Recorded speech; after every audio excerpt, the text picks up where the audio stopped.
Do you wish you could operate more strategically? Has your boss ever said that you need to be more strategic? Or have you ever wondered what on earth it even means to be strategic? Welcome to The Strategic Leader, the podcast that helps you to be naturally strategic, with me, Gemma Bullivant, and my co-host, Fiona Craig. Strategy has become over-engineered and overcomplicated, to the point many of us think it's something far too clever or complex to ever master. But this is simply untrue, and we'll explore why. We'll demystify strategy, share practical tips to enable you to be naturally more strategic, to operate with more impact, and sit at the top table with confidence. Enjoy the show.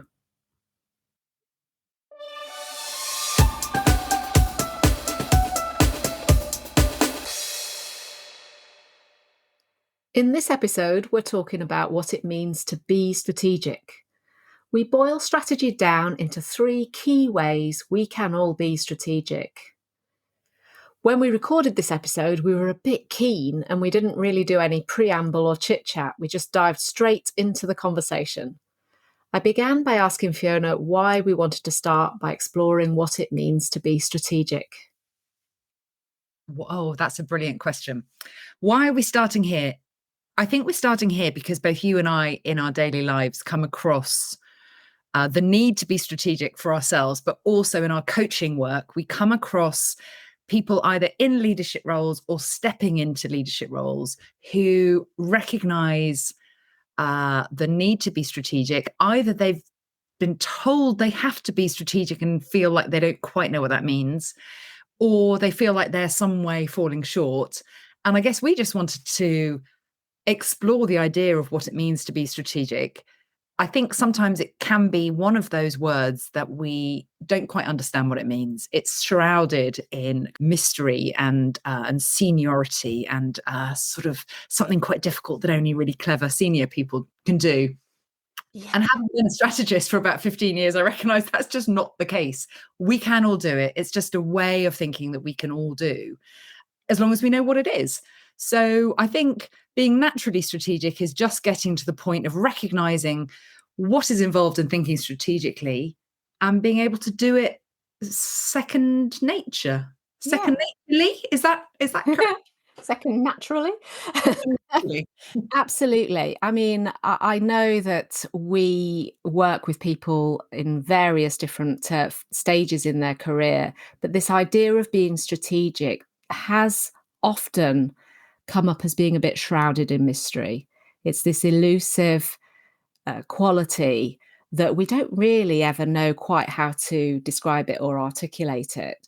And I am often asked, how can I be more strategic? Am I being strategic? What does it look like to be strategic? And many variations on those questions.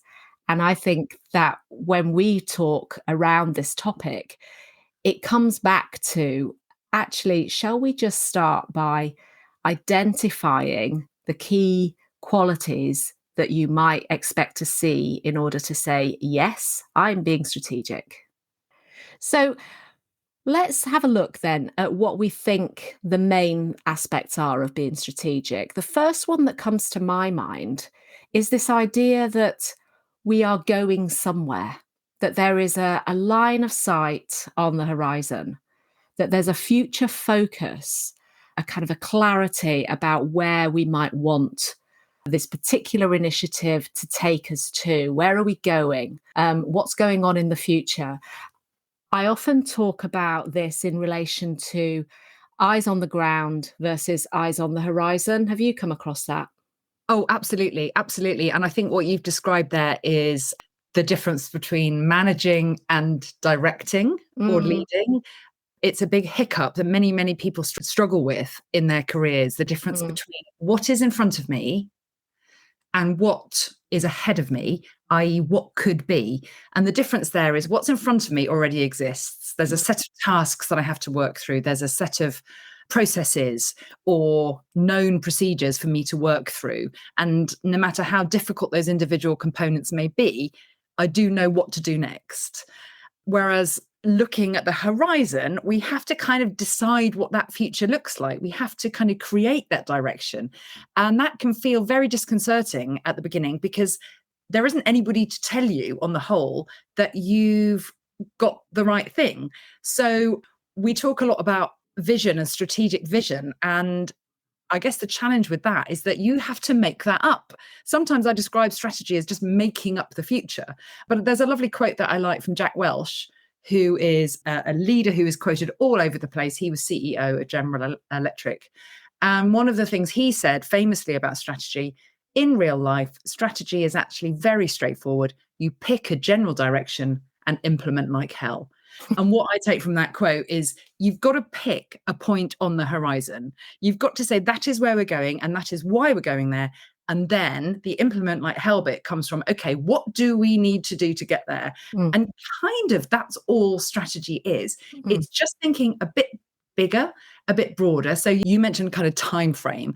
I think strategy has a generally a longer time frame than the time frame we are used to dealing with. I often think that the work that I've got on my desk relates to stuff I'm doing today, this week, maybe this month. But strategic thinking is probably like 3 months ahead, 6 months ahead, maybe 12 or 24 months ahead, depending on the role that you're in. So time frame, I think, is one of the big three elements of strategy, which is, am I just thinking about what's literally on my desk now, which I think is implementation, or am I thinking about what's coming next?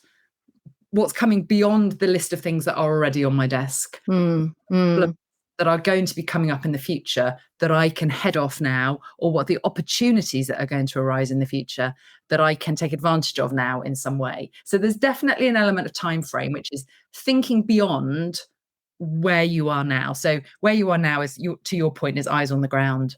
Strategy is eyes on the horizon. Yeah, that's a really good way of putting it. And thinking about a practical example of that, something that came up in a conversation recently that I was having with an HR leader, was really using kind of the idea of, I have, let's say that I've got an urgent vacancy to fill. I need to, and I need to fill this vacancy as quickly as possible. And what am I going to do about that? The activity that's involved in filling that vacancy is eyes on the ground. This is my now problem. And therefore the activity that I'm doing in relation to that is finding a way to actually fill that vacancy. A strategic perspective on that same situation doesn't necessarily mean you don't do the urgent activity right now, but you also take a step back and you go, okay, that vacancy cropped up. And it's not the first time that particular vacancy has cropped up. So I need to start thinking more strategically about why that vacancy keeps cropping up. How might I be able to do things differently in future that means that either that vacancy is less likely to occur, so I've found ways to retain that kind of talent, or maybe I've found ways to build a talent pipeline that's going to mean that we've got people internally moving through the business in order to fill that vacancy. And what I do now in relation to those two possible ideas, whether it's talent pipeline or whether it's retention activities, isn't going to sort the now problem out, but it may actually mean that problem doesn't keep occurring in the future. It might take you 6, 12, 18 months or longer to actually see the impact of that. But the strategic thinking is, we need to build a talent pipeline in order to make sure that we've got that going through. So I think that is an example that was sort of occurring to me as you were sort of describing that kind of that time-bound aspect of strategic thinking. Absolutely. And that brings to mind one of my favorite coaching questions, which is, what is my future self going to thank me for? So I need to fill this role now, but my future self might thank me perhaps for changing the nature of the role, perhaps for not rushing into recruiting the wrong person, because I know what happens when we get the wrong hire. It may thank me for pausing on this until we've finished, restructuring our reward element or something like that, that my future self will actually thank me for by taking a slightly broader view. And I think that brings me to the second of the kind of three big strategic points. So we talked about time frame. And the second one, I think, is breadth, which is look at the bigger picture. And sometimes Sometimes I'd simply describe strategy as looking at the big picture. What is the whole picture here rather than that bit right in front of me? And we've talked in terms of timeframes, but let's also talk in terms of breadth. Who else is involved? Who are the stakeholders involved here? What are we trying to achieve here?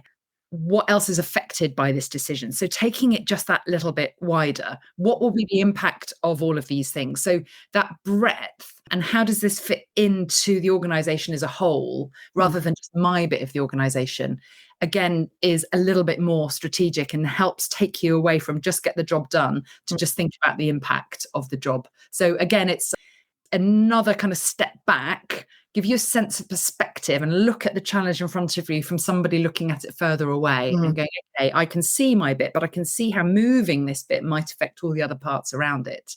Jen, we're both coaches, so we know quite a lot about systems thinking and systemic impact of changing one thing in a system. When you change one thing, you often either have to change or end up changing all the other parts in a system around it. Yeah. So strategic thinking is just considering the bigger impact of the thing that you are doing. Yes, absolutely. So if we take that talent pipeline or filling an urgent vacancy example, if we decide that actually a good strategic course of action to mitigate that challenge in the future is to work towards having an internal talent pipeline, there may be some impacts to consider around what's going on from an L&D perspective. How are you positioning roles at the junior level? Have you got career pathways identified in the business, or is that something that needs to be worked on? What else might be going on that you need to think about? How does that need to be communicated across the business? And really sort of starting to think about that breadth and impact as you've described it, see where else there's going to be either impact, positive or negative, benefits, hopefully, or ways in which that can actually be supported rather than contradicted by other initiatives that are happening as well. Absolutely. And I think that takes us really comfortably onto the last of the 3 points, which is around, it links to the first one, which is what is that point on the horizon? Pick that point in the future, pick that direction and implement like hell. It's why are we going in that direction? And I tend to think, possibly because I've been in this situation myself, if challenged by somebody more senior, can you justify your decision in terms of organizational strategy? So can you say, we're going over there because this is where we're supposed to be going, this is what our objectives are, and therefore this is the decision I've taken. Can you somehow link it to what I think of as the big scaffolding that most organizations will have somewhere, which is our big commercial objectives, our big strategic imperatives, our purpose, our mission, all of these kinds of structures within a business? How can I use those big bits of scaffolding to help me make decisions in my day job so that the things I'm doing today will ladder up to and point to that point on the horizon that we're trying to get to? So always having in mind, why are we doing this? Where are we going? And why are we therefore taking these steps here? Can we see a clear link between what we're doing today and the overall objectives, strategic goals, strategic purpose or mission of the organization? I think of those things as scaffolding, and I'll probably refer to that loads throughout this podcast. Absolutely. And I think the question of why is often the one that gets somewhat missed. As coaches, we're kind of armed with lots of different models and tools, but one that comes to mind for me is that reflective model, what, so what, now what? Oh, that's a person's favourite. Yes, Rolf. Good old Rolf. Good old Rolf. As a strategist, so you spent most of your life in HR and coaching. I spent most of my life in strategy and more recently come to coaching. But as a strategist, we love a model. Oh my goodness, do we love a model? And I think that's, in a way, why strategists are sometimes kind of, or people who are good at strategy tend to be seen as a slightly different beast, because we've just got acres and acres of models up our sleeve that can on occasion make us look really clever. There's nothing really clever about them. They're Billy Basic. And that one, what, so what, now what, it couldn't be more simple, but it can be incredibly, incredibly powerful because it really prompts you to answer those questions. Shall we go into a bit more detail about that? What, so what, now what model? I think we should, because one of the things that I think is super important about that, and the reason that I thought of it when we were talking about purpose, is that it's very easy to skip one of the steps. And one of those steps is particularly important. So the first step is what? What is it that we are tackling, addressing? What is the challenge? So it could be your urgent recruitment need. That could be the what. It could be the cost of recruitment more generally. It's, the CEOs come to you and said, we've got to reduce our recruitment spend. It's an absolute nightmare. Or we've got to find a way to deal with X.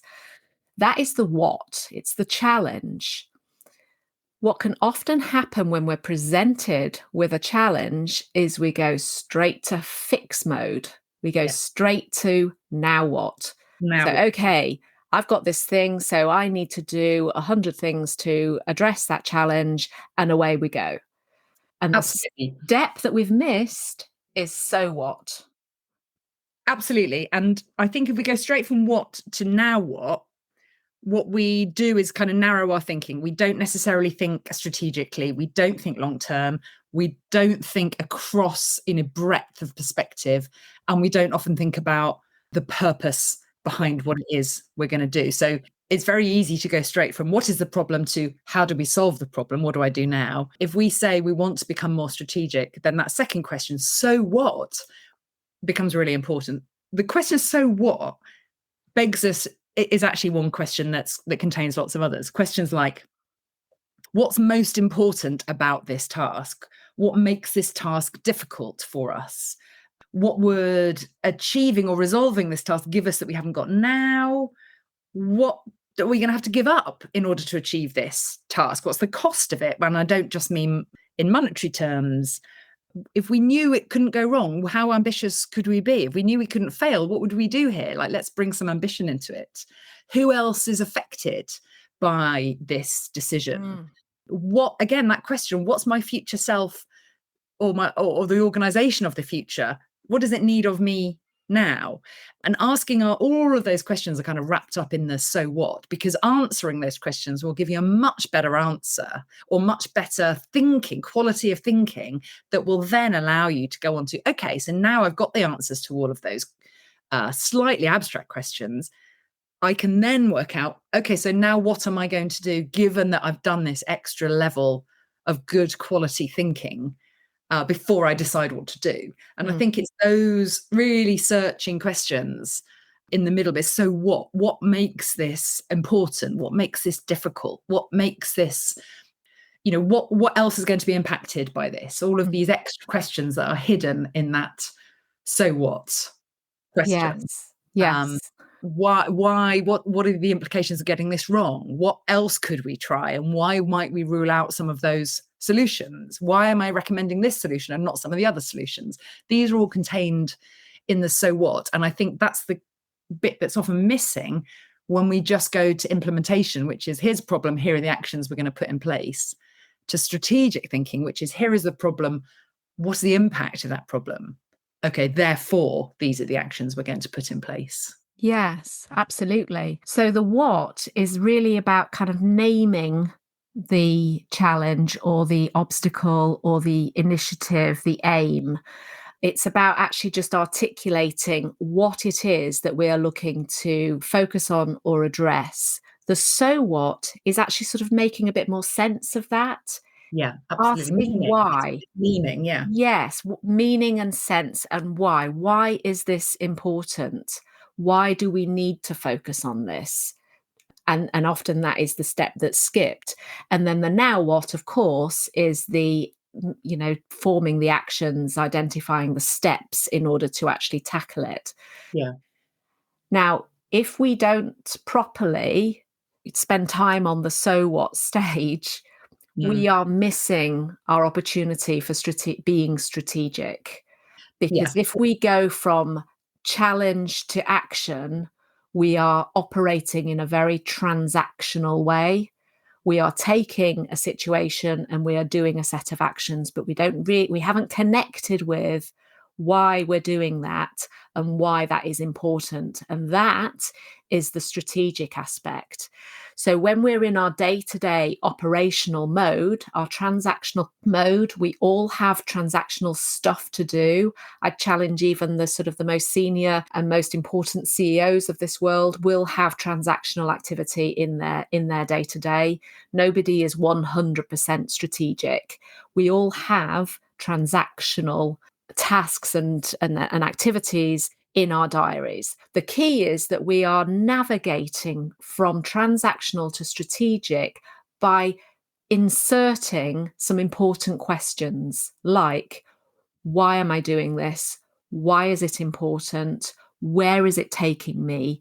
What is it going to help me to achieve? Or what is it going to help the business to achieve? How is it going to help the business achieve its ultimate goal? And actually, that so what question might be the key to unlocking most of that strategic thinking in that moment.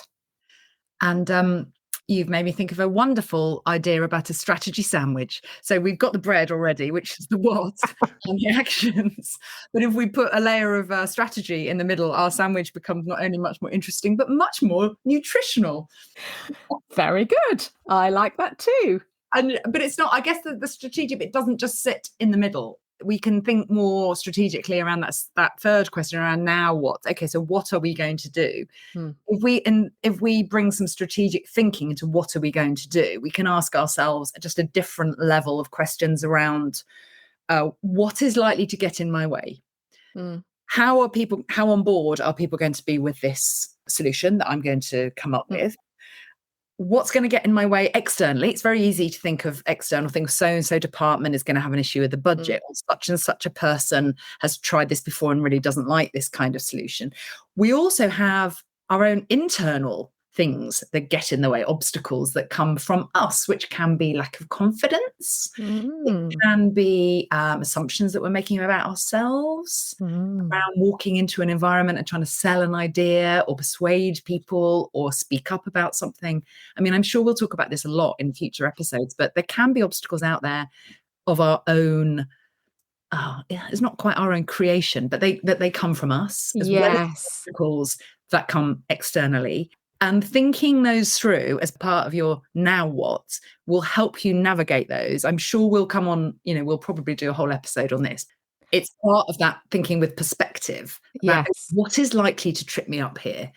That's part of that third question, which just brings an element of strategic thinking into what otherwise would be a list of actions. I think that a lot of what you've just said are fantastic teasers for future episodes. Keep tuned in. Yeah. I think, if we go back to our 3 keys, just to sort of summarize the points that we've looked at, if all that you do from a kind of, perspective and an approach to your work is look at things through these 3 different perspectives, you are being strategic. And they were future focus, where are we going? The eyes on the horizon idea, sort of, up from the feet of the day-to-day and onto the horizon of direction of travel. The breadth and connection and wider impact. So what else is this going to impact? What else might I need to consider? What interdependencies are there? How do I kind of connect this to other objectives? So thinking in that breadth way rather than literally how to get something done. And the third one is answering the question why this is important. So if you can actually kind of approach what you're looking at through those 3 areas, you basically are nailing strategic thinking without even sort of going into all of the rest of what we're going to talk about as refining your strategic brilliance. And I think that's a really good summary of being naturally strategic, is that sense of perspective, because often when we're given a task or we have something on our desk, our thought process is get this thing off my desk, get this thing done and get it off my desk. And that's kind of the opposite of being strategic. So it's very tempting to think like that. We've all done it. So I'm sure we'll all do it again. But having that layer, that sandwich filling of strategic thinking, which is, okay, what's important about this task? What's the impact of this task? And working through those kind of 3 elements, as you say, time, perspective, breadth, and purpose. and how do they apply to this task, you will almost instantly find that your thinking is much more strategic, your approach is much more strategic, and your output is much more strategic. So it's not rocket science, is it? I don't think it is. One of the aims of this podcast, and future episodes included, is to highlight how strategic we already are and enable us to feel more comfortable and confident in our strategic prowess.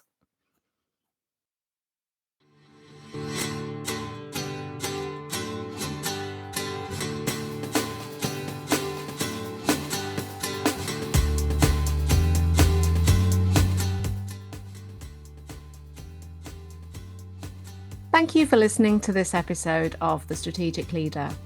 If you liked the episode, please subscribe to access more of our recordings. And if you think it'd be useful for someone else, please forward to them and leave a review. We base our content on questions we are regularly asked and what you want to know more about, so please do email us with any questions or comments to gemma@gemmabullivant.co.uk. And remember, you're already being more strategic than you realise.